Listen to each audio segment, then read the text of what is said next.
નમસ્કાર, સ્વાગત છે આપનું ડીટીવી ન્યૂઝમાં। દાહોદના બાવકા ગામમાં હડકાયા કૂતરાનો આતંક, 7 થી 8 લોકો અને 10 થી વધુ પશુઓને બચકા ભર્યા। દાહોદના બાવકા ગાતે ગતરોજ સાંજના સમયે હડકાયા કૂતરાનો આતંક જોવા મળ્યો હતો। એક મહિલા ઘરના આંગણામાં બેઠી હતી, તે દરમિયાન કૂતરાએ ગળાના ભાગે બચકા ભરી લીધા હતા। જ્યારે મહિલાની બૂમો સાંભળી તેમના પતિ બચાવવા જતા તેમને પણ પગમાં બચકું ભરી લીધું હતું। ત્યારબાદ પશુઓને પણ બચકા ભર્યા હતા।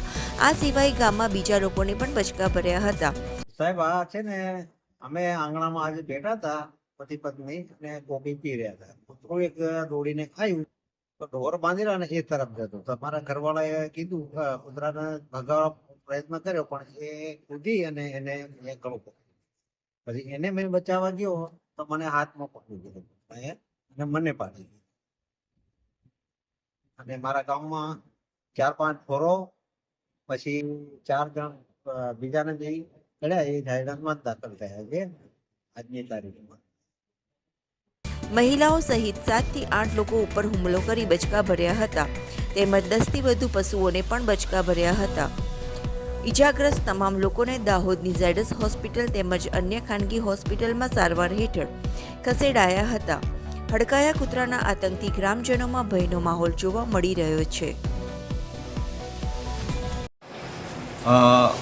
હાલ આજે સવારથી જ બાવકા મુળકા ગામની અંદર જે રીતે કૂતરું એક એમ તો એકચ્યુઅલી આ આદિવાસી વિસ્તારની અંદર દીપડાની હેરાનગતિ હોય છે, પણ આ વખતે કૂતરાની જે હેરાનગતિ થઈ છે એમાં કેટલાય જે મહિલાઓ મોટા પ્રમાણની અંદર 7 થી 8 મહિલાઓને અત્યારે ઝાયડસમાં લાવવામાં આવ્યા છે।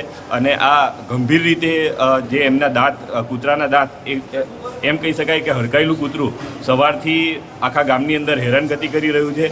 અને 7 થી વધુ તો કહી શકાય 10 થી વધુ પશુઓને પણ વધારે નુકસાન થયેલું છે અને હજુ પણ એવા કેસ આવી રહ્યા છે। અને ત્યાંના જે બાળકો છે એ ખૂબ ડરી ગયેલા છે અને વડીલો પણ હજુ કેસ શોધી રહ્યા છે કે બીજા કોઈને કેટલાને નુકસાન થયું છે।